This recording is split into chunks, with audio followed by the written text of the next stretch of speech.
என்பது அந்த ஈசனுடைய கட்டுப்பாட்டிலிருந்து விலகி நடக்கக்கூடிய தீங்கு இல்லைன்னு அர்த்தம். நமக்கு ஏதோ ஒரு தீங்கு நடக்கு அப்படின்னு சொன்னா அந்த தீங்குக்கு உரியவர்களாக நாம இருக்கிறோம், அதனாலதான் பெருமான் அதை அனுமதிக்கிறான்னு அர்த்தம். அப்படித்தான் நாம் அதை பொருள் கொள்ள வேண்டும். திருவள்ளுவர் நோயெல்லாம் நோய் செய்வார் மேலவாம் நோய் செய்யார் நோயின்மை வேண்டுபவர் அப்படின்னு சொல்லிட்டாரு. ரொம்ப அற்புதமான பொருள். இதெல்லாம் நம்ம படிச்சு அதாவது நம்முடைய மனதிலே தோன்றக்கூடிய எல்லா விதமான கவலைகளையும் இந்த குறள் நீக்குவது. ரொம்ப தெளிவா சொல்லிட்டாரு. நோயெல்லாம் நோய் செய்வார் மேலவாம்.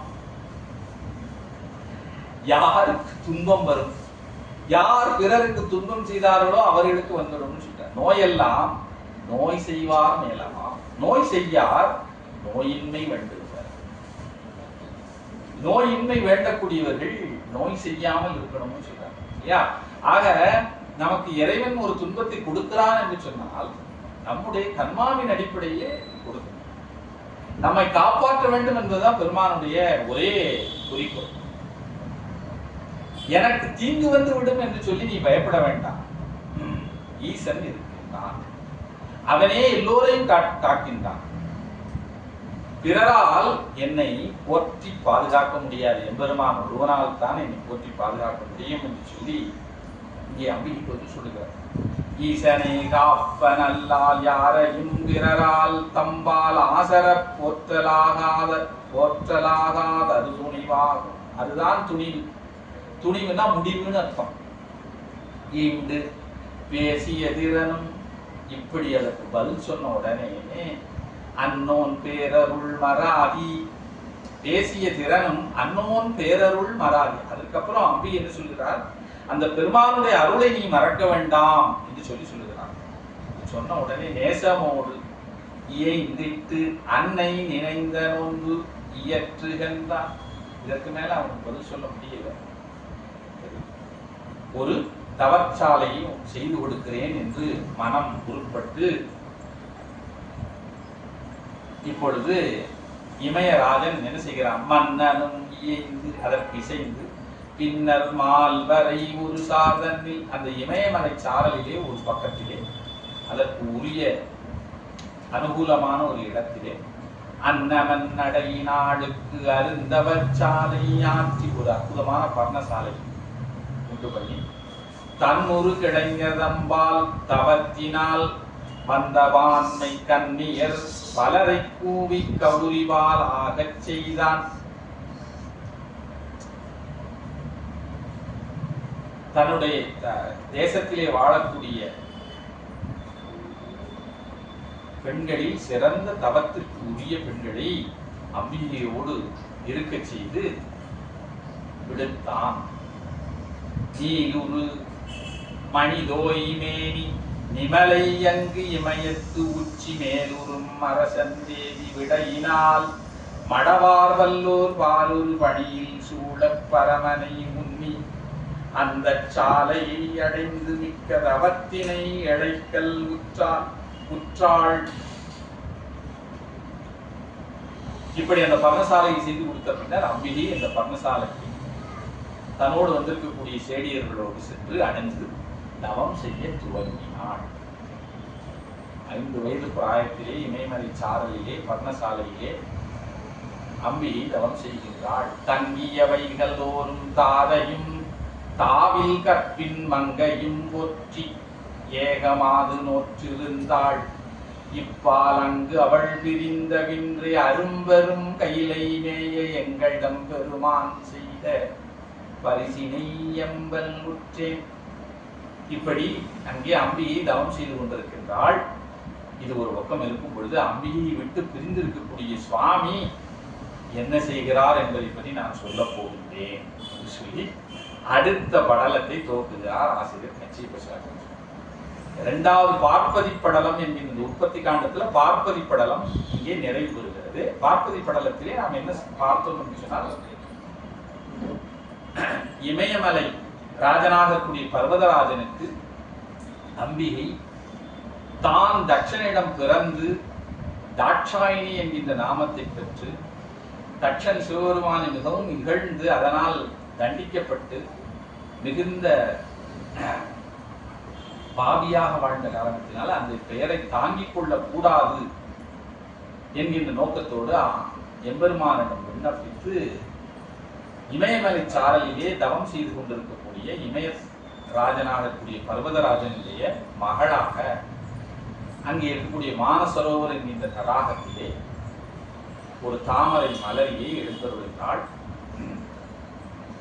அங்கே இருந்த அம்பிகை, குழந்தையாக இருந்த அம்பிகையை எடுத்து பர்வதராஜன் வளர்க்கின்றான். 5 வயது பிராயத்தை எய்தியவுடன் அம்பிகை தவம் செய்ய தொடங்குகிறாள். இதைத்தான் அவன் பார்ப்பதி படலம் என்கிற படலத்திலே பார்த்தோம். இவ்வளவு சிறுசா இருக்கே சார், இதை ஆசிரியர் கிட்டத்தட்ட 36 செய்யுள் பாடிக்கிறார் அந்த பார்ப்பதி படலத்திலே. அதுல நம்ம நிறைய விஷயங்களை நம்ம பார்த்தோம். என்னன்னு சொன்னால், அம்பிகை அவர்களுக்கு ஒரு மகளாக இருந்து ஒரு மகள் ஒரு பெற்றோருக்கு என்ன இன்பத்தை கொடுப்பாரோ அந்த இன்பத்தை கொடுக்க வேண்டும் என்று தனது பெரிய நீண்ட அருளின் நீர்மையை காட்டுவதற்காகத்தான் அங்கே சென்றாள். அதை நாம் பார்க்க வேண்டும். கருவிலே பிறக்கவில்லை. அந்த பர்வதராஜனுடைய மகளாக இருந்த காரணத்தினாலே பார்வதி என்கிற பெயரை பெறுகின்றாள். இப்படி அவள் தவம் செய்து கொண்டிருக்கக்கூடிய காலத்திலே இங்கே என்ன நடக்கிறது? மறுபுறம் காட்சி 2 அப்படின்னு நம்ம எடுத்துக்கொள்ள மேருப்படலம் என்கிற படலம். இந்த படலத்திலே இறைவன் சிவபெருமான் கையிலேயே இருக்கின்றார்.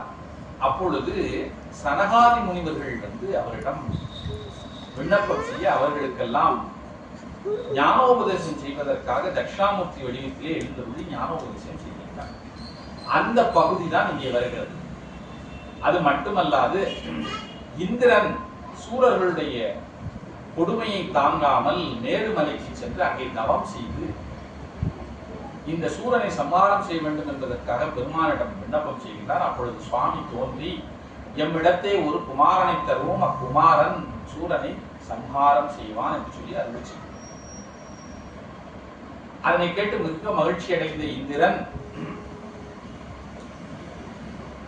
குமார கடவுள் எப்போது அவதரிப்பார் என்று சொல்லி எதிர்பார்த்து கொண்டிருக்கிறார். ஆனால் அவருக்கு அப்பொழுதுதான் என்ன தெரிகிறது? பார்வதி தேவியார் தவம் செய்து கொண்டிருக்கிறார். இங்கே திருக்கைலாயத்திலே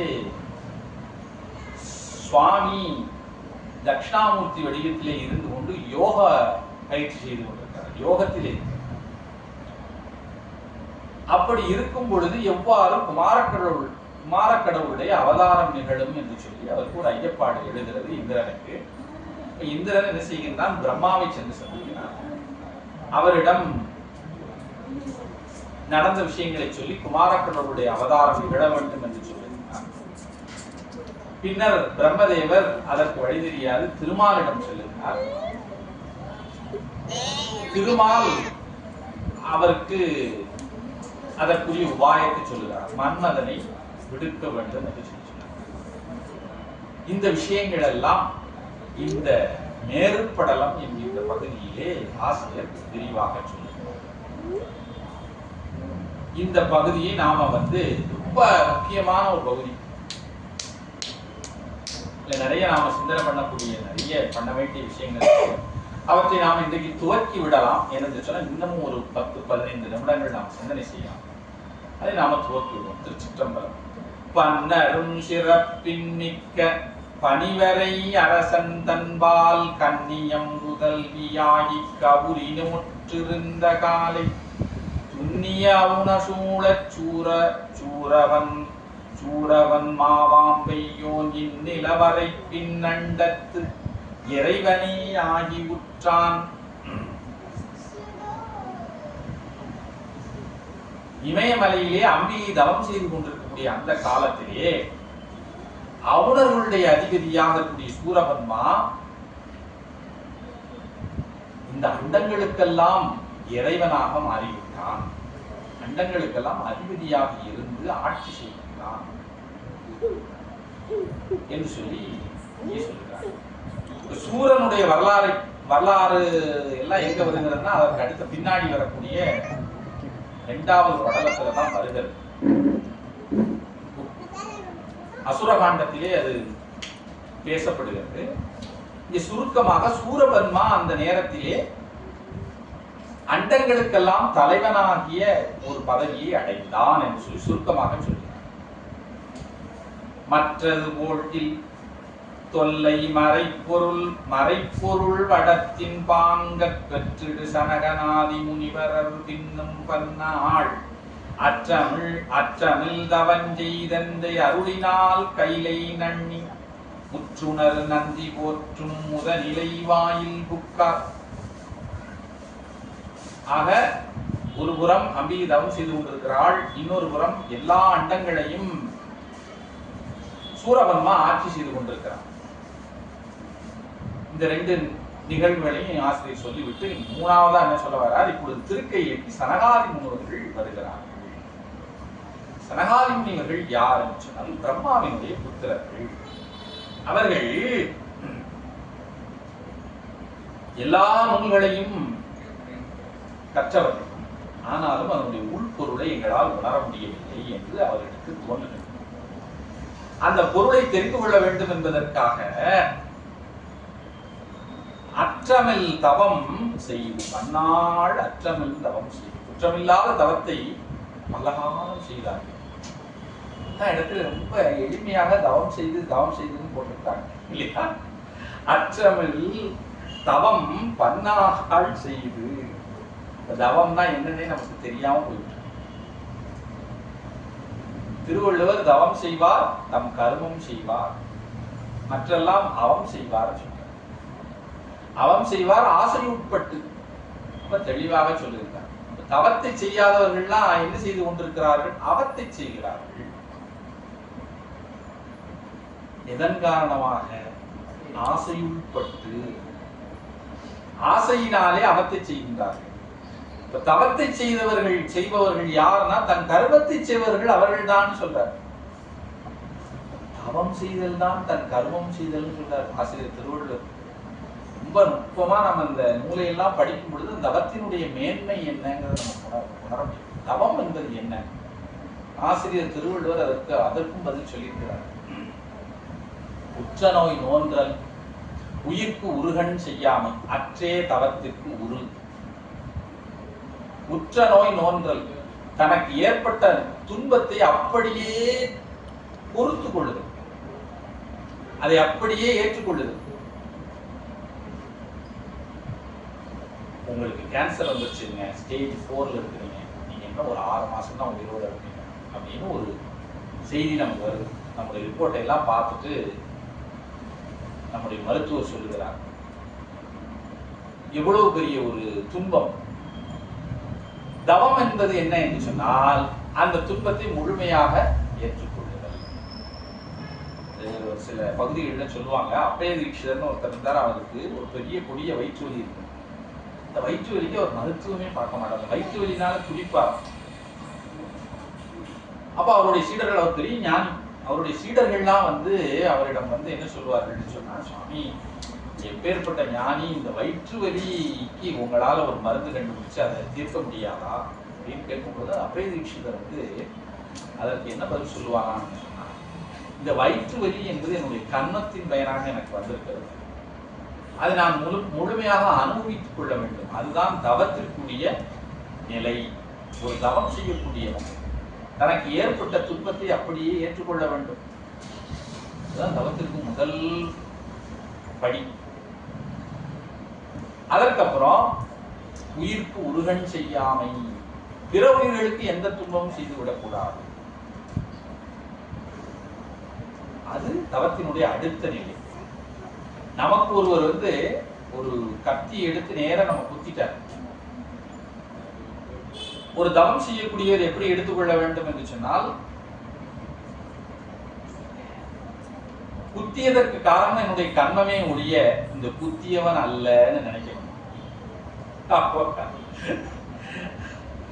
அந்த கர்மத்திற்காக நான் இந்த துன்பத்தை ஏற்றுக்கொள்ளுகிறேன், ஆனால் குத்தியவனை நான் துன்புறுத்த மாட்டேன். இதுதான் தவத்தினுடைய அடையாளம். அதாவது மகாபாரதத்திலே துரோணாச்சாரியார்னு ஒரு கேரக்டர் உங்களுக்கு எல்லோருக்குமே தெரியும். துரோணர் தான் என்ன செய்கிறார் என்று சொன்னால், பாண்டவர்களுக்கெல்லாம் ஆச்சாரியராக இருந்து வில்வித்தை போன்ற எல்லா போர் பயிற்சிகளையும் கற்றுக் கொடுக்கிறார். ஆனா அவர் ஒரு பிராமணர், அந்தணர். அந்தணர்கள் பொதுவாக என்ன செய்ய மாட்டார்கள், யுத்தத்தில் ஈடுபட மாட்டார்கள். யுத்தத்தில் ஈடுபடக்கூடிய சில அந்தணர்கள் இருந்திருக்கிறாங்க. இப்ப பரசுராமர் எல்லாம் அப்படிப்பட்டவர். பரசுராமரிடம் இருந்துதான் துரோணர் எல்லா விதமான போர் கலைகளையும் கற்றுக்கொண்டார்னு நூல்களில் சொல்லியிருக்கிறார். பரசுராம